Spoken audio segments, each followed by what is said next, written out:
ಸ್ನೇಹಿತರೆ ನಮಸ್ಕಾರ. ನಾನು ಡಾಕ್ಟರ್ ಜಯಗೋವಿಂದ ಉಕ್ಕಿನಡ್ಕ ಸಾಹೇಬರ. ಇವತ್ತು ನಾವು ಸೋರಿಯಾಸಿಸ್ ಅಂತ ಹೇಳುವಂಥ ಒಂದು ಚರ್ಮದ ಕಾಯಿಲೆಯ ಬಗ್ಗೆ ಕೆಲವೊಂದು ಕೇಸ್ಗಳ ಮೂಲಕ ಈ ಆಯುರ್ವೇದ ಚಿಕಿತ್ಸೆ ಈ ರೋಗದಲ್ಲಿ ಎಷ್ಟು ಪರಿಣಾಮಕಾರಿ, ಅದರ ಅಗತ್ಯತೆ, ಅನಿವಾರ್ಯತೆ ಏನು ಅಂತ ಹೇಳೋದನ್ನು ಒಂದು 2 ಅಥವಾ 3 ಕೇಸ್ಗಳ ಮೂಲಕ ನಾನು ವಿವರಿಸಲಿಕ್ಕೆ ಪ್ರಯತ್ನ ಮಾಡ್ತೇನೆ.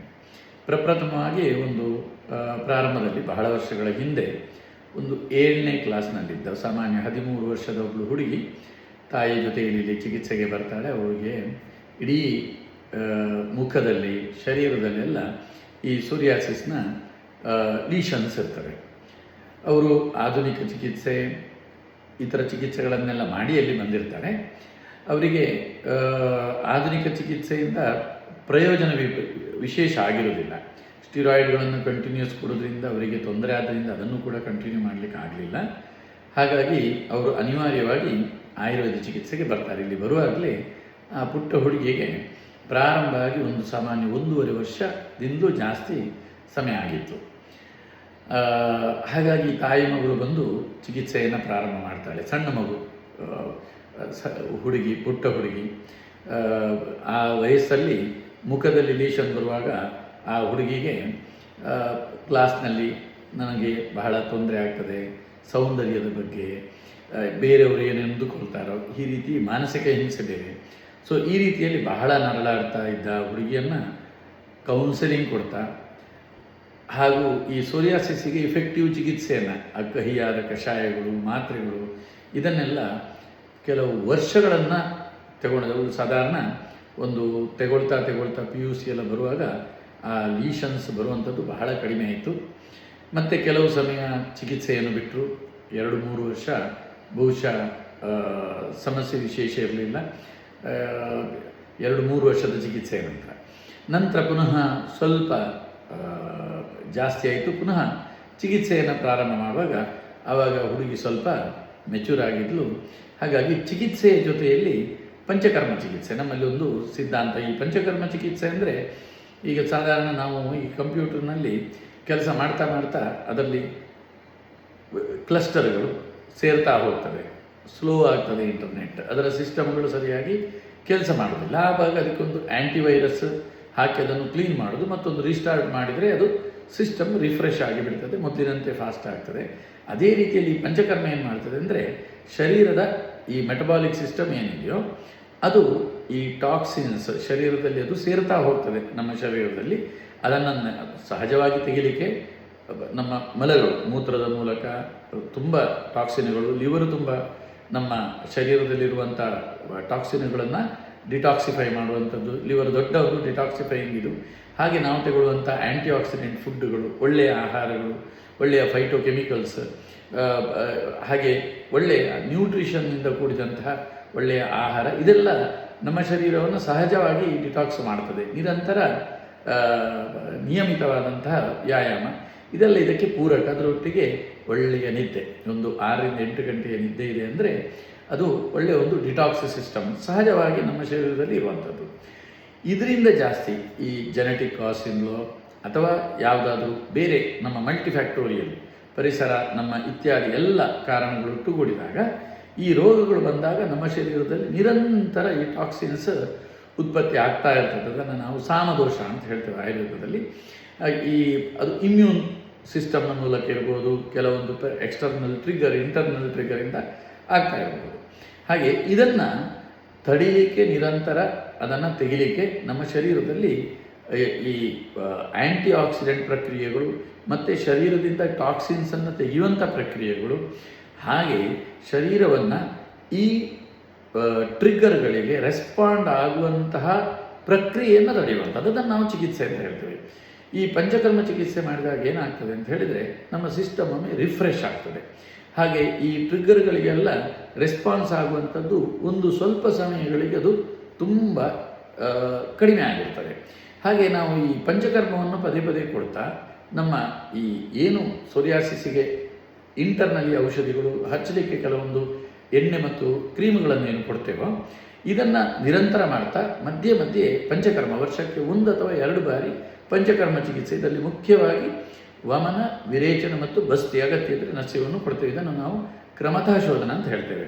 ಅದರಲ್ಲಿ ಇದನ್ನು ನಮ್ಮ ಚರಕಾಚಾರ್ಯರು ಹೇಳ್ತಾರೆ, ಅತ್ಯಂತ ಜಾಸ್ತಿ ದೋಷಗಳು ದೂಷಿತಗೊಂಡಾಗ, ದೂಷಣೆಗೊಳ್ಳುವುದಂದರೆ ಇದೇ ಈ ಸಮಸ್ಯೆಗಳು, ಇಂಥ ಈ ರೀತಿಯ ಇಮ್ಯೂನ್ ರಿಯಾಕ್ಷನ್ಸ್ಗಳು, ಇಮ್ಯೂನ್ ರೆಸ್ಪಾನ್ಸ್ಗಳು ವಿಪರೀತ ಆದಾಗ ಅದನ್ನು ನಿರಂತರವಾಗಿ ತಡಿಬೇಕಿದ್ರೆ, ಅದನ್ನು ದೀರ್ಘ ಸಮಯಕ್ಕೆ ತಡೆದದನ್ನು ಬಹಳಷ್ಟು ರಿವರ್ಸಲ್ ಮಾಡಬೇಕಿದ್ರೆ ಬಹುದೋಷ ಅಂತ ಹೇಳುವಂಥ ಒಂದು ಎಕ್ಸ್ಪ್ಲನೇಷನನ್ನು ಚರಕಾಚಾರ್ಯರು ಹೇಳ್ತಾರೆ. ಆ ಬಹುದೋಷ ಅಂತ ಹೇಳುವಂಥ ವಿವರಣೆ ಇದಕ್ಕೆ.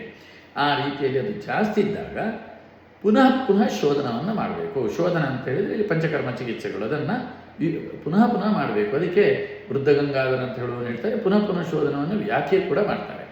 ಆದರೆ ಈಗಿನ ಕಾಲದಲ್ಲಿ ಮೊದಲು ಹೇಳಿದ ಹಾಗೆ 15 ದಿವಸಕ್ಕೊಮ್ಮೆ ವಮನ, ವಿರೇಚನ, ತಿಂಗಳಿಗೊಮ್ಮೆ ವಿರೇಚನ ಕೊಡುವಂಥದ್ದು, ಬಸ್ತಿಗಳನ್ನು ಕೊಡುವಂಥದ್ದು, ಇದನ್ನೆಲ್ಲ ನಿರಂತರ ಮಾಡ್ತಾ ಹೋಗುವಂಥದ್ದು ಕಷ್ಟಕರ. ಯಾಕೆಂತ ಹೇಳಿದರೆ ಅದಕ್ಕೊಂದು ವಮನ ಚಿಕಿತ್ಸೆ ಅಂತ ಹೇಳಿದರೆ ಅದಕ್ಕೆ ಜೀರ್ಣಕ್ರಿಯೆಯನ್ನು ಸರಿ ಮಾಡಿ ಘೃತಪಾನ ಮಾಡುವಂಥದ್ದು, ನಂತರ ಮಸಾಜುಗಳನ್ನು ಕೊಟ್ಟು ಸೇಕವನ್ನು ಕೊಡುವಂಥದ್ದು, ಅದರ ನಂತರ ವಮನ ಪ್ರಕ್ರಿಯೆಯನ್ನು ಮಾಡುವಂಥದ್ದು, ವಿಶ್ರಾಂತಿ, ಅದಾದ ನಂತರ ಕೆಲವು ದಿವಸಗಳ ನಂತರ ವಿರೇಚನ ಅಂದರೆ ಪರ್ಜಿಂಗ್ ಅಂದರೆ ವಿರೇಚನವನ್ನು ಅಂದರೆ ಮೋಷನ್ ಹೋಗುವ ಹಾಗೆ ಚಿಕಿತ್ಸೆ ಮಾಡುವಂಥದ್ದು. ಅದರಲ್ಲಿ ಕೂಡ ಜೀರ್ಣಕ್ರಿಯೆಯನ್ನು ಸರಿ ಮಾಡಿಕೊಂಡು ಘೃತಪಾನ, ಔಷಧಿಯಿಂದ ಕೂಡಿದಂತಹ ಘೃತವನ್ನು ಕೊಡುವಂಥದ್ದು, ಅದಕ್ಕೆ ನಿರ್ದಿಷ್ಟ ಎಷ್ಟು ದಿವಸ ಅಂತ ಕೊಡಲಿಕ್ಕೆ ಇರ್ತದೆ.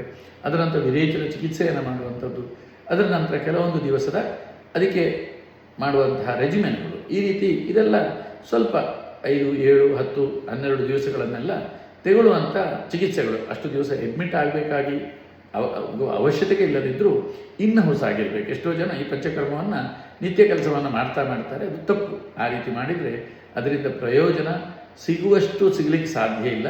ಕೆಲವೊಮ್ಮೆ ಅದು ಪ್ರಯೋಜನ ಸಿಗದೆ ತೊಂದರೆ ಕೂಡ ಆಗುವಂಥ ಸಾಧ್ಯತೆ ಇರ್ತದೆ. ಹಾಗಾಗಿ ಪಂಚಕರ್ಮವನ್ನು ಆದಷ್ಟು ಇನ್ ಹೌಸ್ ಆಗಿ ಅಡ್ಮಿಟ್ ಆಗಿ ಮಾಡುವಂಥದ್ದು. ಹಾಗೆ ಮನೆಗೆ ಹೋದ ಮೇಲೂ ಕೂಡ ಸ್ವಲ್ಪ ದಿವಸ ಇನ್ ಹೌಸ್ ಆಗಿ ಇರಬೇಕು. ಆವಾಗಲೇ ಅದರ ಪರಿಣಾಮ ಚೆನ್ನಾಗಿ ಸಿಗುವಂಥದ್ದು.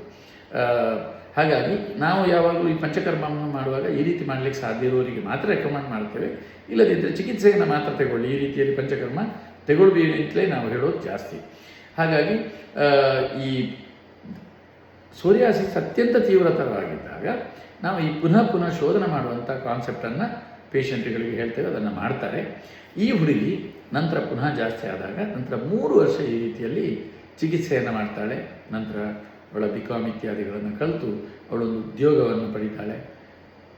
ಬಹಳ ಚೆನ್ನಾಗಿ ಗುಣಮುಖ ಆಗ್ತದೆ.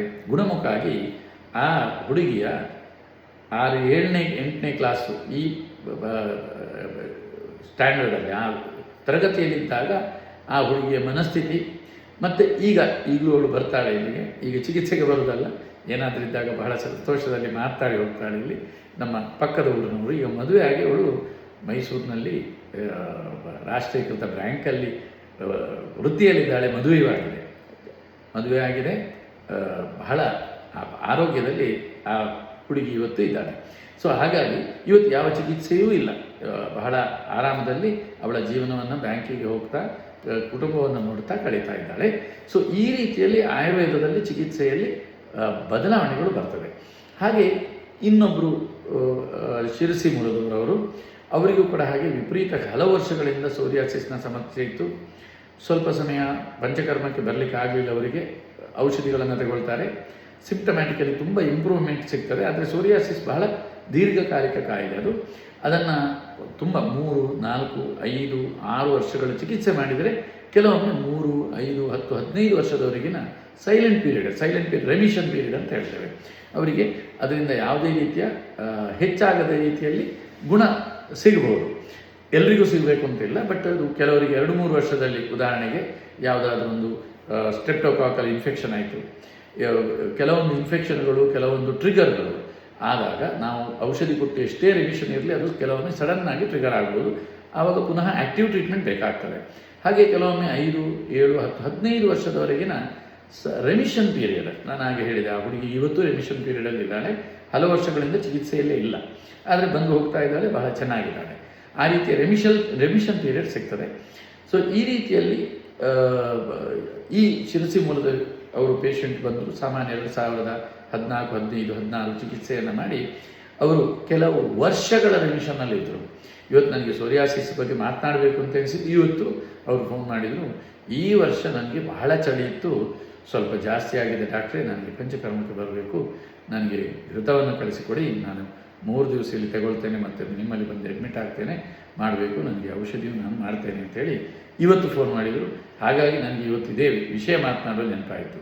ಸೊ ಹಾಗೆ ಇವರಿಗೆ ಹಲವು ವರ್ಷಗಳ ರಿಮಿಷನ್ ಆಗಿ ಅವರಿಗೆ ಬಹುಶಃ ಒಂದು 5-6 ವರ್ಷದ ರಿಮಿಷನ್ನೇ ಸಿಕ್ಕಿರಬೇಕು.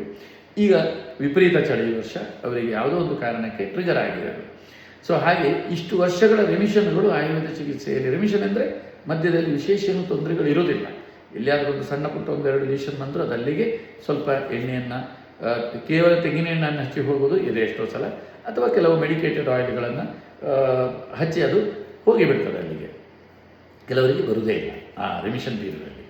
ಹಾಗೆ ಇನ್ನೊಬ್ಬರು ಹೇಳಬೇಕಿದ್ರೆ ಅವರು ಸಾಫ್ಟ್ವೇರ್ ಇಂಜಿನಿಯರು, ಅವರು ಈಗಲೂ ನಮ್ಮಲ್ಲಿ ಅಡ್ಮಿಟ್ ಆಗಿದ್ದಾರೆ. ಅವರು 2021 ಜನವರಿಯಿಂದ ಅವರು ಚಿಕಿತ್ಸೆಯಲ್ಲಿದ್ದಾರೆ. 21 ಜನವರಿ ಅಂದರೆ 21/4/25-26 ಬರ್ತದೆ ನಾಡ್ದು, ಅಂದರೆ 5 ವರ್ಷದ ಚಿಕಿತ್ಸೆಯಲ್ಲಿ ಇದ್ದಾರೆ ಅವರೀಗ. ಅವರಿಗೆ ಹೇಗಿತ್ತಂದರೆ ಇಲ್ಲಿ ಬರಬೇಕಿದ್ರು ಒಂದು 10 ವರ್ಷದಲ್ಲಿ ಅವರಿಗೆ ಆ ಮೈಯಲ್ಲಿ ಲೀಷನ್ಸ್ ಇಲ್ಲದ ದಿವಸನೇ ನನಗೆ ಗೊತ್ತಿಲ್ಲ, ಕೊರಗದ ದಿವಸವೇ ಇಲ್ಲ ಅಂತ ಹೇಳುವಷ್ಟು ಇತ್ತು. ಅವರು ಚಿಕಿತ್ಸೆಗಳನ್ನು ಮಾಡ್ತಾಯಿದ್ರು, ಅಲೋಪತಿಯನ್ನು, ಆಯುರ್ವೇದವನ್ನು, ಪ್ರತಿಯೊಂದನ್ನು. ಅಂದರೆ ಅವರಿಗೆ ಅದು ಕ್ರಾನಿಕ್ ಇಲ್ನೆಸ್, ಅವರಿಗೆ ಆ ಲೀಷನ್ಸ್ ಇಲ್ಲದೆ ಆದದ್ದೇ ಇಲ್ಲ. ಹಾಗಾಗಿ ಅವರು ಶರೀರ ಪೂರ್ತಿ, ತಲೆಯಲ್ಲಿ, ಬೆನ್ನು, ಎದೆ, ಕಾಲು, ಕೈ, ಇಡೀ ಶರೀರದಲ್ಲಿ ಲೀಷನ್ಸನ್ನು ಹೊತ್ತುಕೊಂಡು ಅವರು ನಮ್ಮ ಬೆಂಗಳೂರು ಕ್ಲಿನಿಕ್ಕಿಗೆ ಬಂದಿದ್ದರು. ಹಾಗೆ ಅವರಿಗೆ ನಾವದನ್ನು ಈ ಚರಕ ಹೇಳಿದಂತಹ ಬಹುದೋಷ ಅಂತ ಹೇಳಿದರೆ ಬಹಳ ಸಿವಿಯರ್ ಫಾರ್ಮ್ ಆಫ್ ಸೋರಿಯಾಸಿಸ್ ಅಂತ ಅರ್ಥ. ಅದು ಸಿವಿಯರ್ ಫಾರ್ಮ್ ಆಫ್ ಸೋರಿಯಾಸಿಸ್ ತೊಂದರೆ ಕೊಡುವಂಥದ್ದು ಜಾಸ್ತಿ. ಅಷ್ಟು ವರ್ಷದಿಂದ ಇದೆ ಅಂದರೆ ಅವರಿಗೆ ಬಹಳ ಚಿಕಿತ್ಸೆಗಳಿಗೆ ಅದು ಸ್ಪಂದಿಸಲಿಲ್ಲ. ಅವರಿಗೆ ಈ ಬಹುದೋಷ ಮತ್ತು ಪುನಃ ಶೋಧನ, ದೀರ್ಘ ಸಮಯದ ಚಿಕಿತ್ಸೆ, ಇದರ ಬಗ್ಗೆ ಅವರಿಗೆ ವಿವರಿಸಿದಾಗ ಅವರು ಅದನ್ನು ಸ್ವಲ್ಪ ನಾವು ಹೇಳಿದ್ದನ್ನು ನಂಬಬೇಕಾಗ್ತದೆ. ಯಾಕೆಂತ ಹೇಳಿದರೆ ನಂಬಿಕೆ ಇಲ್ಲ ಅಂತ ಹೇಳಿದರೆ ದೀರ್ಘ ಸಮಯದ ಚಿಕಿತ್ಸೆ ಯಾವುದನ್ನು ನಾವು 2, 3, 6 ತಿಂಗಳಲ್ಲಿ ಇದನ್ನೆಲ್ಲ ಅಚೀವ್ ಮಾಡಲಿಕ್ಕೆ ಸಾಧ್ಯ ಆಗೋದಿಲ್ಲ. ಕೆಲವರು ಹೇಳ್ತಾರೆ ನಾನು 6 ತಿಂಗಳಲ್ಲಿ ಗುಣ ಮಾಡಿದೆ, ಕೆಲವೊಂದು ಕೇಸುಗಳು ಆ ರೀತಿಯಲ್ಲಿ ಇದ್ದಾಗ ನಡೀಬೋದು. ಆದರೆ ಹೆಚ್ಚಿನ ಸೋರಿಯಾಸಿಸ್ಗಳು ದೀರ್ಘಕಾಲಿಕ ರೋಗಗಳಾಗಿರ್ತದೆ, ದೀರ್ಘಕಾಲಿಕ ಚಿಕಿತ್ಸೆಗಳು ಬೇಕಾಗ್ತದೆ ಅದಕ್ಕೆ. ಅವರೀಗ ನಮ್ಮಲ್ಲಿ ವರ್ಷಕ್ಕೆ 2-3 ಸಲ ಪಂಚಕರ್ಮವನ್ನು ತೆಗಿತಾ ಇದ್ರು. ಅಂದರೆ ವಮನ, ವಿರೇಚನ, ಬಸ್ತಿ. ಕೆಲವೊಮ್ಮೆ ಅವರು ಕಂಟಿನ್ಯೂಸ್ 21-26 ದಿವಸಗಳನ್ನು ನಿಂತು 3 ಚಿಕಿತ್ಸೆಗಳನ್ನು ಮಾಡಿ ಹೋದರೆ, ಮತ್ತು ಕೆಲವೊಮ್ಮೆ ನಾವು ಘೃತವನ್ನು ತಗೊಂಡು 4-5 ದಿವಸ ನಿಲ್ಲೋದು, ವಮನ ಮಾಡೋದು, ಸಂಸರ್ಜನೆ ಅಂದರೆ ನಂತರ ಅದೊಂದು ರೆಸ್ಟ್ ಪೀರಿಯಡ್ ಅಂತ ಇರ್ತದೆ, ಅದನ್ನು ಮನೆಯಲ್ಲಿ ಮಾಡಿ ಅಂತ ಹೇಳೋದು. ನಂತರ ಪುನಃ 10 ದಿವಸ ಬಿಟ್ಟು ಬರ್ತಾರೆ ವಿರೇಚನ ಮಾಡುವಂಥದ್ದು. ಅದೇ ರೀತಿಯಾಗಿ ಮತ್ತೊಂದು 15 ದಿವಸ ಬಿಟ್ಟು ವಸ್ತು ಚಿಕಿತ್ಸೆ ಕೊಡ್ತೇವೆ, ನಿಮಾ ಟ್ರೀಟ್ಮೆಂಟ್ ಇತ್ಯಾದಿಗಳು, ನಸ್ಯವೂ ಕೊಡ್ತೇವೆ. ಅದನ್ನು ಕೊಟ್ಟ ನಂತರ ಪುನಃ ಹೋಗಿ ಅವರು ವಿಶ್ರಾಂತಿ ತಗೊಳ್ತಾರೆ. ಅವರಿಗೆ ಆವಾಗಲೇ ಇದು ಕೋವಿಡ್ ನಂತರ ಬಂದಿದ್ದು, ಅವರಿಗೆ ಈ ವರ್ಕ್ ಫ್ರಮ್ ಹೋಮ್ ಇದ್ದದ್ರಿಂದ ಇದನ್ನು ಮಾಡಲಿಕ್ಕೆ ಬಹಳ ಅನುಕೂಲ ಆಗ್ತಿತ್ತು. ಯಾಕೆಂದರೆ ಅವರಿಗೆ ಬಿಸಿಲಿಗೆ, ಗಾಳಿಗೆ ಇತ್ಯಾದಿ ತುಂಬ ಹೋಗುವಂಥದ್ದಷ್ಟು ಅನಿವಾರ್ಯತೆ ಇರಲಿಲ್ಲ.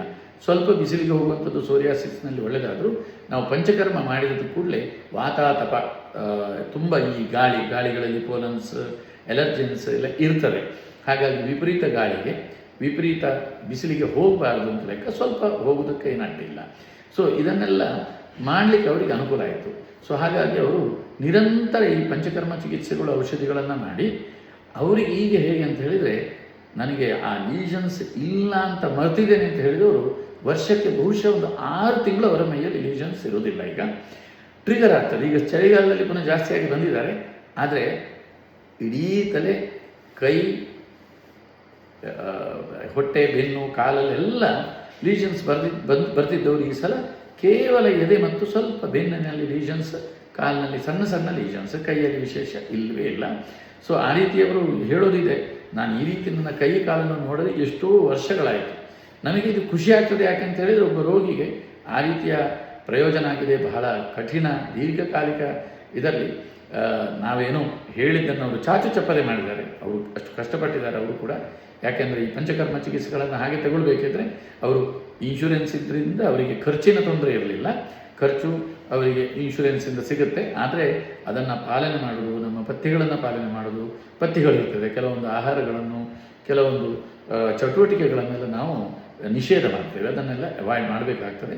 ಸೊ ಇದನ್ನೆಲ್ಲ ನಿರಂತರ ಮಾಡ್ತಾ ಇವತ್ತು ಹೇಗಿದ್ದಾರೆ ಅಂದರೆ, ಜೋರಾದಾಗಲೂ ಬಹಳ ಸಣ್ಣಕ್ಕೆ ಟ್ರಿಗರ್ ಆಗ್ತದೆ, ಬಾಕಿ ಗುಣ ಆದಾಗ ಬಹಳ ದೀರ್ಘ ಸಮಯಕ್ಕೆ ಬಹಳ ಆರಾಮದಲ್ಲಿ ಇರ್ತಾರೆ.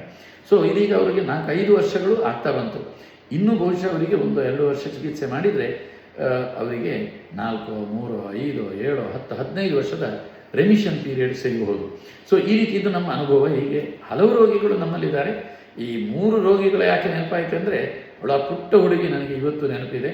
ಆ ಹುಡುಗಿಯ ಮನಸ್ಥಿತಿ ಹೇಗಿತ್ತು, ಅವಳನ್ನು ನಾನು ಮಾತನಾಡಿಸ್ತಿದ್ದದ್ದು, ಅವರಿಗೆ ಕೌನ್ಸಿಲಿಂಗ್ ಕೊಡ್ತಿದ್ದದ್ದು. ಸೊ ಇವತ್ತು ಆ ಹುಡುಗಿಯನ್ನು ನೋಡುವಾಗ ನನಗೂ ಒಂದು ಹೆಮ್ಮೆ ಆಗುವಂಥದ್ದು. ಸೊ ಹಾಗೆ ಇವತ್ತು ಇನ್ನೊಬ್ಬರು ರೆಮಿಷನ್ ಆಗಿ ಟ್ರಿಗರ್ ಆದೊಬ್ಬರು ಇವತ್ತು ಫೋನ್ ಮಾಡಿದರು. ಸೊ ಹಾಗೆ ಇನ್ನೊಬ್ಬರು ಇಲ್ಲಿ ಅಡ್ಮಿಟ್ ಆಗಿದ್ದಾರೆ. ಹಾಗೆ ಈ 3 ಎಕ್ಸಾಂಪಲ್ಗಳನ್ನು ನಾನು ಕೊಟ್ಟಿದ್ದೇನೆ. ಹಲವು ಎಕ್ಸಾಂಪಲ್ಗಳಿದೆ. ಆದರೆ ಇನ್ನೂ ಎಷ್ಟೋ ಜನ ಏನು ಮಾಡ್ತಾರೆ ಅಂದರೆ, ಈ ದೀರ್ಘ ಸಮಯ ಚಿಕಿತ್ಸೆಯ ಸಂದರ್ಭದಲ್ಲಿ ನಾವು ಹೇಳಿರ್ತೇವೆ, ಮಧ್ಯದಲ್ಲಿ ರೆಮಿಷನ್ಗಳು, ಎಕ್ಸಾಸರ್ಬೇಷನ್ಗಳು ಪ್ರಾರಂಭದಲ್ಲಿ ಇರ್ತದೆ, ಅದನ್ನು ಸಹಿಸಬೇಕಾಗ್ತದೆ, ನಿರಂತರ ಚಿಕಿತ್ಸೆ ಬೇಕಾಗ್ತದೆ. ಒಮ್ಮೆ ಸ್ವಲ್ಪ ಎಕ್ಸಾಸರ್ಬೇಷನ್ ಆಯ್ತಂದರೆ ಔಷಧಿ ಇರಲಿಲ್ಲ ಅಂಥೇಳಿ ವೈದ್ಯರಿಂದ ವೈದ್ಯರಿಗೆ ಸುತ್ತಾಡುವಂಥದ್ದು ಇರ್ತದೆ. ಅದು ತುಂಬ ಪ್ರಯೋಜನ ಆಗುವುದಿಲ್ಲ. ಚಿಕಿತ್ಸೆಯನ್ನು ದೀರ್ಘ ಸಮಯ ಮಾಡಬೇಕು. ಹೊಟ್ಟೆಗೆ ತಗೊಳ್ಳುವಂಥ ಔಷಧಿ ಆಯುರ್ವೇದ ಚಿಕಿತ್ಸೆಯನ್ನು ವರ್ಷಗಟ್ಟಲೆ ಯಾವುದೇ ಸಮಸ್ಯೆ ಇಲ್ಲದೆ ತಗೊಳ್ಳಿಕ್ಕಾಗ್ತದೆ. ಹಾಗೆ ಹೇಳಿಕೊಂಡು ನಾವು ಈಗ ಎಲೋಪತಿಯಲ್ಲಿ ಡಿಸೀಸ್ ಮಾಡಿಫೈಯಿಂಗ್ ಡ್ರಗ್ಸನ್ನು ತಗೊಳ್ತಾರೆ. ಅದನ್ನು ತಗೊಳ್ತಾ ಇದ್ದರೂ ಕೂಡ ಅದರ ಜೊತೆಯಲ್ಲಿ ಆಯುರ್ವೇದ ಬೇಕೆಂದರೆ ಅದನ್ನು ಯಾವುದೇ ಭಯ ಇಲ್ಲದೆ ತಗೊಳ್ಳಿಕ್ಕಾಗ್ತದೆ. ಇವಾಗ ಆಯುರ್ವೇದ ತಗೊಂಡ್ರೆ ಹಾಗಾಗ್ತದೆ, ಹೀಗಾಗ್ತದೆ, ತುಂಬ ಬಹಳಷ್ಟು ಹೇಳೋದು ಕೇಳ್ತಾರೆ. ನಾವು ಇಲ್ಲಿ ಉಕ್ಕಿನಡಕಾಸ ಆಯುರ್ವೇದದಲ್ಲಿ ಹೇಗೆ ಅಂದರೆ, ನಾವು ನಮ್ಮ ಗ್ರಂಥದಲ್ಲಿ ಒಂದು ಎಷ್ಟು ಪ್ರಮಾಣ ಇರ್ತದೆ ಆ ಪ್ರಮಾಣವನ್ನು ಪೂರ್ತಿ ಪ್ರಮಾಣದಲ್ಲಿ ಕೊಡುವರು. ಅದು ಕೊಡದೇ ಇದ್ದರೆ ಆ ಗುಣಮುಖ ಆಗುವಂಥದ್ದು, ದೀರ್ಘ ಸಮಯದ ರೆಮಿಷನ್ ಇಂಥದ್ದೆಲ್ಲ ನೋಡಲಿಕ್ಕೆ ಸಿಗುವುದಿಲ್ಲ ಯೂಶ್ವಲಿ. ಅದಕ್ಕೋಸ್ಕರ ನಾವು ಟೆಕ್ಸ್ಟನ್ನು ಬಹಳ ಚೆನ್ನಾಗಿ ಅದನ್ನು ಫಾಲೋ ಮಾಡ್ತೇವೆ. ಆವಾಗ ಹೈಯರ್ ಡೋಸ್ ಅಂತ ಈಗಿನವರಿಗೆ ಕಾಣ್ತದೆ. ಯಾಕೆಂತ ಹೇಳಿದರೆ, ಇವತ್ತಿನ ಆಯುರ್ವೇದದಲ್ಲಿ ಸಣ್ಣ ಡೋಸಲ್ಲಿ ಕೊಡುವಂಥದ್ದು ಅದು ಖರ್ಚಿನ ಕಾರಣಕ್ಕಿರ್ಬೋದು. ನಾವು ಡೋಸನ್ನು ಹಿಂದಿನ ಕಾಲದ ಪೂರ್ಣ ಪ್ರಮಾಣದ ಡೋಸಿಗೆ ಹೋದಾಗ ಒಂದೇ ಒಂದು ಅದರ ಕೊರತೆ ಅಂದರೆ ಖರ್ಚು ಸ್ವಲ್ಪ ಜಾಸ್ತಿ ಬರ್ತದೆ. ಹಾಗಾಗಿ ಆ ಖರ್ಚು ಜಾಸ್ತಿ ಬರುವುದನ್ನು ಕಡಿಮೆ ಮಾಡಲಿಕ್ಕೆ ಎಷ್ಟೋ ಕಡೆ ಡೋಸನ್ನು ಕಡಿಮೆ ಮಾಡಿ ಕೊಡೋದಿರ್ಬೋದು. ಆದರೆ ನಾವು ಅಲ್ಲಿ ಕೂಡ ರೋಗಿಯ ಗುಣ ಸಿಗೋದಕ್ಕಿಂತ ದೀರ್ಘಕಾಲಿಕ ಸಮಸ್ಯೆಗಳಲ್ಲಿ ನಾವು ಅದನ್ನು ನಮ್ಮ ಶಾಸ್ತ್ರೀಯ ಗ್ರಂಥಗಳನ್ನು ಬಹಳ ಸ್ಟ್ರಿಕ್ಟಾಗಿ ಫಾಲೋ ಮಾಡ್ತೇವೆ. ಆ ರೀತಿ ಆ ಹೈಯರ್ ಡೋಸ್ನಲ್ಲಿ ಕೊಟ್ಟು ನಾನು ಕಳೆದ 27 ವರ್ಷದಿಂದ ಪ್ರಾಕ್ಟೀಸ್ ಮಾಡ್ತಾ ಇದ್ದೇನೆ. ನನ್ನ ತಂದೆಯವರು ಕೂಡ ಆ ಕಾಲದಲ್ಲಿ ಕೂಡ ಅದೇ ಡೋಸ್ನಲ್ಲಿ ಕೊಡ್ತಿದ್ರು. ಅವರು ಒಂದು 50 ವರ್ಷ ಪ್ರಾಕ್ಟೀಸ್ ಮಾಡಿದವರು. ಅಲ್ಲಿಂದ ಇಲ್ಲಿವರೆಗೆ ಆವತ್ತು ಈ ಟೆಸ್ಟ್ಗಳನ್ನೆಲ್ಲ ಮಾಡಲಿಲ್ಲ, ಗೊತ್ತಾಗಲಿಲ್ಲ ಅಂತ ಹೇಳ್ಬೋದು. ನಾವು ಹಾಗಲ್ಲ, ದೀರ್ಘ ಸಮಯದ ಫಾಲೋಅಪ್, ದೀರ್ಘ ಸಮಯದ liver function test, kidney function test ಇದೆಲ್ಲ ಮಾಡ್ತೇವೆ. ನನಗೆ ಇದುವರೆಗೆ ಒಂದೇ ಒಂದು ಕೇಸುಗಳು ಈ ಆಯುರ್ವೇದ ಔಷಧಿಗಳನ್ನು ತೆಗೊಂಡು ಲಿವರಿಗೆ ಆಗಲಿ ಅಥವಾ ಕಿಡ್ನಿಗೆ ಆಗಲಿ ಅಥವಾ ಯಾವುದೇ ಗಂಭೀರ ಅಡ್ವರ್ಸ್ ಎಫೆಕ್ಟ್ ಆದಂಥದ್ದು ನನ್ನ ಗಮನಕ್ಕೆ ಬಂದಿಲ್ಲ. ಯಾವುದೇ ಪೇಷಂಟುಗಳು ತಿರುಗಿ ಬಂದು ಹೇಳಲಿಲ್ಲ. ಹಾಗೆ ಹೇಳಿಕೊಂಡು ಕೆಲವೊಂದು ಔಷಧಿಗಳನ್ನು ತಗೊಂಡಾಗ ಮೈ ತುರಿಕೆ ಬರುವಂಥದ್ದು ಇರ್ಬೋದು, ಕೆಲವೊಂದು ಔಷಧಿಗಳನ್ನು ತಗೊಳ್ಳುವಾಗ ಸ್ವಲ್ಪ ಗ್ಯಾಸ್ಟ್ರಿಕ್ ಇರಿಟೇಷನ್ ಅಂತ ಹೇಳುವಂಥದ್ದು, ಕಾನ್ಸ್ಟಿಪೇಷನ್ ಬರುವಂಥದ್ದು, ಇಂಥ ಕೆಲವು ಮೈ ಉರಿ ಬರುತ್ತದೆ ಅಂತ ಹೇಳುವಂಥದ್ದು ಕೆಲವೊಂದು ಔಷಧಿಗಳಲ್ಲಿ. ಇಂಥ ಸಣ್ಣ ಪುಟ್ಟ ಅಡ್ವರ್ಸ್ ಎಫೆಕ್ಟ್ಗಳು ಆಯುರ್ವೇದ ಔಷಧಿಯಲ್ಲಿ ಇದ್ದರೂ ಕೂಡ ಗಂಭೀರ ಸಮಸ್ಯೆಗಳು ಬಂದದ್ದು ನಾನು ಕಳೆದ 27 ವರ್ಷದಲ್ಲಿ ಇದುವರೆಗೆ ನೋಡಲಿಲ್ಲ. ಹಾಗಾಗಿ ಇಂಥ ಸೋರಿಯಾಸಿಸ್ ಇರ್ಬೋದು ಅಥವಾ ಈ ಥರ ಯಾವುದೇ ಆಟೋಇಮ್ಯೂನ್ ಡಿಸೀಸ್ಗಳು ಇರ್ಬೋದು, ಇದರಲ್ಲೆಲ್ಲ ಆಯುರ್ವೇದ ಔಷಧಿಗಳನ್ನು ದೀರ್ಘ ಸಮಯಕ್ಕೆ ಸರಿಯಾದ ವೈದ್ಯರ ಸಲಹೆಯಂತೆ ತಗೊಳ್ಳುವಂಥದ್ದು. ಇದನ್ನು ದಯವಿಟ್ಟು ಆಯುರ್ವೇದ ವೈದ್ಯರ ವಿನಃ ಆಯುರ್ವೇದ ಔಷಧಿಯನ್ನು ಬೇರೆ ಯಾರತ್ತೂ ಪಡಿಬೇಡಿ. ಸರಿಯಾಗಿ ಯಾರು ಆಯುರ್ವೇದ ಚಿಕಿತ್ಸೆಯನ್ನು ಮಾಡ್ತಾರೆ, ಸರಿಯಾಗಿ ಆಯುರ್ವೇದದಲ್ಲಿ ಯಾರು ತಿಳುವಳಿಕೆಯನ್ನು ಪಡೆದಿದ್ದಾರೆ, ಅದನ್ನು ಕಲಿತುಕೊಂಡಿದ್ದಾರೆ, ಅದರಲ್ಲಿ ಯಾರು ಸರಿಯಾಗಿ ಡಿಗ್ರಿಯನ್ನು ಪಡೆದು ಪ್ರಾಕ್ಟೀಸ್ ಮಾಡ್ತಾ ಇದ್ದಾರೆ, ಇವರ ಹತ್ರ ಮಾತ್ರ ತಗೊಳ್ಳಿ. ಹಾಗೆ ನಾವು ಉಕ್ಕಿನಡಕಾಸ ಆಯುರ್ವೇದದಲ್ಲಿ ಔಷಧೀಯ ಚಿಕಿತ್ಸೆ, ಪಂಚಕರ್ಮ ಇದನ್ನೆಲ್ಲ ನಾವು ಈ ಸೋರಿಯಾಸಿಸ್ ಪೇಷಂಟ್ಸ್ಗಳಿಗೆ ನಾವು ಬಹಳ ವರ್ಷದಿಂದ ಮಾಡ್ತಾ ಇದ್ದೇವೆ. ಹಾಗೆ ನಮ್ಮ ಈ ಅನುಭವ ಏನು ಹೇಳ್ತದೆ ಅಂದರೆ, ಸರಿಯಾಗಿ ಯಾರು ದೀರ್ಘ ಸಮಯ ನಾವು ಹೇಳುವಷ್ಟು ಸಮಯ ಚಿಕಿತ್ಸೆಯನ್ನು ಮಾಡ್ತಾರೋ ಅವರಿಗೆ ದೀರ್ಘ ಸಮಯದ ರೆಮಿಷನ್ ಪೀರಿಯಡ್. ಇದನ್ನು ಗುಣ ಅಂತ ಹೇಳುವಂಥದ್ದು ಸಂಪೂರ್ಣ ಗುಣಮುಖ ಅಂತ ಹೇಳ್ಬೋದು ನಾವು, ಆದರೆ ಅದು ಪ್ರಾಕ್ಟಿಕಲಿ ಅದು ಸರಿ ಅಂತ ಅನಿಸೋದಿಲ್ಲ. ಯಾಕೆಂತ ಹೇಳಿದರೆ ಅದು ಈ 3, 7, 10, 15 ವರ್ಷದ ನಂತರ ಮರುಕಳಿಸುವಂಥದ್ದು ಸಾಧ್ಯತೆ ಇರ್ತದೆ. ಆವಾಗ ಪುನಃ ಅದನ್ನು ಚಿಕಿತ್ಸೆ ಮಾಡಬೇಕಾಗ್ತದೆ. ಇದನ್ನು ನಾವು ತುಂಬ ದೀರ್ಘ ಸಮಯ ಎಲ್ರಿಗೂ ರೆಮಿಷನ್ ಸಿಗಬೇಕಾಗಿಲ್ಲ, ಕೆಲವರಿಗೆ ಸಿಗ್ತದೆ, ಅದವರ ಚಾನ್ಸ್. ನಾನು ಇವತ್ತು ಫೋನ್ ಮಾಡಿದವರು ಹೇಳಿದವರು ಅವರು ಬಹುಶಃ ಒಂದು 6 ವರ್ಷ ಅಂತ ಹೇಳ್ಬೋದು. ಅಷ್ಟು ವರ್ಷದ ಒಂದು ದೀರ್ಘ ಸಮಯದ ಒಳ್ಳೆಯ ರೆಮಿಷನ್ ಅವರಿಗೆ. ಆದರೂ ಮಧ್ಯದಲ್ಲಿ ಸಣ್ಣ ಸಣ್ಣಕ್ಕೆ ಬರ್ತಾ ಇದ್ದು ಅಂತ ಹೇಳ್ತಿದ್ರು, ಬಟ್ ಅವರಿಗೆ ಅದು ಅಲ್ಲಿಗೆ ಹೋಗ್ತಿತ್ತು. ಗಂಭೀರವಾದಂಥ ಯಾವುದೇ ಲೀಷನ್ಸ್ ಅವರಿಗೆ ಬರ್ತಿರಲಿಲ್ಲ. ಅದು ಒಂದು ಒಳ್ಳೆಯ ರೆಮಿಷನ್ನೇ. 6 ವರ್ಷಕ್ಕೆ ಅವರಿಗೆ ಮತ್ತು ಚಿಕಿತ್ಸೆ ಬೇಡ ಅಂತ ಅನ್ನುವಷ್ಟು ಯಾವುದೇ ರೀತಿಯ ತೊಂದರೆ ಇರಲಿಲ್ಲ. ಹಾಗಾಗಿ ಈ ಆಯುರ್ವೇದ ಚಿಕಿತ್ಸೆ ಇಂತಹ ಅಟೋಇಮ್ಯೂನ್ ಡಿಸೀಸ್ಗಳು, ಈಗ ಸೊರಿಯಾಸಿಸ್ ಇರ್ಬೋದು, ಅಥವಾ ಅಲೋಪೇಷಿಯಾ ಏರಿಯಾಟ, ಅಲೋಪೇಷಿಯಾ ಟೋಟಾಲಿಸ್ ಇರ್ಬೋದು, ಹಾಗೆ ರುಮೆಟಾಯ್ಡ್ ಆರ್ಥ್ರೈಟಿಸ್ ಇರ್ಬೋದು, ಹಾಗೆ ವಿಟಿಲಿಗೋ ಇರ್ಬೋದು, ಹಾಗೆ ಇನ್ನು ಬ್ರಾಂಕಿಯಲ್ ಅಸ್ತಮಾದಂಥ ಸಮಸ್ಯೆಗಳು, ಹಾಗೆ ಇಂಥ ಬ್ರಾಂಕಿಯಲ್ ಅಸ್ತಮಾ ಅಂದರೆ ಅದನ್ನು ಎಲರ್ಜಿಕ್ ಮತ್ತು ಇಮ್ಯೂನ್ ರಿಲೇಟೆಡ್ ಡಿಸೀಸ್, ಅದು ಸಂಪೂರ್ಣ ಪ್ರಮಾಣದ ಅದು ಎಲರ್ಜಿಕ್ ಡಿಸೀಸ್ ಅಲ್ಲ ಅದು. ಹಾಗೆ ಇಂಥ ಈ ಅಟೋಇಮ್ಯೂನ್ ಡಿಸೀಸ್ಗಳಲ್ಲಿ ಇನ್ನೂ ಲೈಕನ್ ಪ್ಲೇನಸ್, ಇಂಥ ಹಲವು ರೋಗಗಳಿರ್ಬೋದು. ಇದನ್ನು, ಈ ದೀರ್ಘಕಾಲಿಕ ರೋಗಗಳನ್ನು ಆಯುರ್ವೇದದಲ್ಲಿ ಬಹಳ ಚೆನ್ನಾಗಿ ಚಿಕಿತ್ಸೆ ಮಾಡಲಿಕ್ಕಾಗ್ತದೆ. ಆದರೆ ಒಂದು ಸಮಸ್ಯೆ ಅಂತ ಹೇಳಿದ್ರೆ, ಇದರಲ್ಲಿ ಏನಾದರೂ ಗಂಭೀರ ಸಮಸ್ಯೆಗಳು ಬಂದಾಗ ನಾವು ಒಮ್ಮೆ ಅವರನ್ನು ನೀವು ಇಲ್ಲ ಆಧುನಿಕ ಚಿಕಿತ್ಸೆಗಳನ್ನು ಪಡೀರಿ, ಒಮ್ಮೆಗೆ ರಿಮಿಷನ್ ಆಗಲಿಕ್ಕೆ ಅದನ್ನು ತೆಗೊಳ್ಳಿ ಅಂತ ಕೆಲವು ಸಂದರ್ಭದಲ್ಲಿ ಹೇಳ್ಬೋದಷ್ಟೇ. ಆದರೆ ಬಾಕಿ ಎಲ್ಲ ಸಂದರ್ಭದಲ್ಲಿಯೂ ಇದನ್ನು ನಾವು ಆಯುರ್ವೇದ ಚಿಕಿತ್ಸೆಯ ಮೂಲಕವೇ ಬಹಳ ಚಿಕಿತ್ಸೆಯನ್ನು ಮಾಡಿಕೊಂಡು, ದೀರ್ಘ ಸಮಯದ ಚಿಕಿತ್ಸೆ ಮಾಡಿಕೊಂಡು ಅವರಿಗೆ ಬಹಳ ದೀರ್ಘ ಸಮಯದ ರೆಮಿಷನನ್ನು ಕೂಡ, ರೆಮಿಷನ್ ಅಂದರೆ ಆ ಕಾಯಿಲೆ ಯಾವುದೇ ಕುರುಹುಗಳು ಹಲವು ವರ್ಷಗಳು ಕಾಣದೇ ಇರುವಂಥದ್ದು, ಆ ರೀತಿಯಲ್ಲಿ ಕಾಣಿಸ್ಲಿಕ್ಕೂ ಕೂಡ ಸಾಧ್ಯ ಇದೆ. ಹಾಗಾಗಿ ಇಂತಹ ಸಮಸ್ಯೆಗಳಿಗೆ ಯಾವತ್ತೂ ಆಯುರ್ವೇದ ಚಿಕಿತ್ಸೆಗೆ ಹೋಗುವಾಗ ದೀರ್ಘ ಸಮಯದ ಆಯುರ್ವೇದ ಚಿಕಿತ್ಸೆ, ಹಾಗೆ ದೀರ್ಘ ಸಮಯದ ಪಥ್ಯಗಳು, ದೀರ್ಘ ಸಮಯದ ರೆಜಿಮೆನ್ಗಳು ಇದಕ್ಕೆ ತಯಾರಾಗಿ ಮಾಡಬೇಕು. ಹಾಗೆ ಸ್ವಲ್ಪ ವಿಶ್ವಾಸವನ್ನು ಪಡಿಬೇಕಾಗ್ತದೆ. ಯಾಕೆಂತ ಹೇಳಿದರೆ ಇದಕ್ಕೆಲ್ಲ ಎವಿಡೆನ್ಸ್ ಬೇಸ್ಡ್ ಆಗಿ ನಾವು ಪೇಪರ್ಗಳನ್ನು ಡೆವಲಪ್ ಮಾಡಿದಂಥ ರಿಸರ್ಚ್ ವರ್ಕ್ಗಳು ಕಾಣುವಂಥದ್ದು ಕಡಿಮೆ. ನಾವೆಲ್ಲೊಂದು ಸಣ್ಣ ಸಣ್ಣ ಇನ್ಸ್ಟಿಟ್ಯೂಷನ್ಗಳಲ್ಲಿ ಮಾಡ್ತಾ ಇರ್ತೇವೆ. ಈ ಎವಿಡೆನ್ಸ್ ಬೇಸ್ಡ್ ಸ್ಟಡಿಯಾಗಿ ಆಯುರ್ವೇದದಲ್ಲಿ ಇಲ್ಲ ಅಂತ ಕೇಳ್ತಾರೆ ತುಂಬ ಜನ. ಅದಕ್ಕೆ ಕಾರಣ ಏನಂತ ಹೇಳಿದರೆ, ಆಯುರ್ವೇದದಲ್ಲಿ ಅತ್ಯಂತ ದೊಡ್ಡ ಸಂಸ್ಥೆಗಳ ಸಂಖ್ಯೆ ಕಡಿಮೆ. ಈ ಎವಿಡೆನ್ಸ್ ಬೇಸ್ಡ್ ರಿಸರ್ಚ್ಗಳು ನಡಿಬೇಕಿದ್ರೆ ಖರ್ಚುಗಳು ಜಾಸ್ತಿ. ಸಣ್ಣ ಸಂಸ್ಥೆಗಳಿಗೆ ಅಂತಹ ಕೆಲಸಗಳನ್ನು, ಅದಕ್ಕೆ ತುಂಬ ಸ್ಟಾಫ್ಗಳು, ಅದಕ್ಕೆ ಬೇಕಾಗುವಂಥ ವ್ಯವಸ್ಥೆಗಳು ಜಾಸ್ತಿ, ಅದನ್ನು ನಡೆಸ್ಕೊಂಡು ಹೋಗಲಿಕ್ಕೆ ಕಷ್ಟ ಆಗೋದ್ರಿಂದ ಇದನ್ನು ಮಾಡಲಿಕ್ಕೆ ಸಂಸ್ಥೆಗಳು ಸೋಲ್ತದೆ ಹೊರತು ಅದು ಆಯುರ್ವೇದ ಚಿಕಿತ್ಸೆಯಲ್ಲಿ ಇರುವಂತಹ ಸೋಲು ಖಂಡಿತ ಅಲ್ಲ. ಹಾಗಾಗಿ ಇಂಥ ಸಂದರ್ಭದಲ್ಲಿ ಧೈರ್ಯದಲ್ಲಿ ಅಂತಹ ರೋಗಿಗಳು ಆಯುರ್ವೇದ ಚಿಕಿತ್ಸೆಯನ್ನು ಪಡ್ಕೊಳ್ಬೋದು. ಅದರಿಂದ ಅತ್ಯಂತ ಪ್ರಯೋಜನ ಆಗ್ತದೆ. ಈ ವಿಡಿಯೋ ಬಹಳಷ್ಟು ಜನರಿಗೆ ಪ್ರಯೋಜನ ಆಗಿರಬಹುದು ಅಂತ ಭಾವಿಸ್ತೇನೆ. ನಮಸ್ಕಾರ.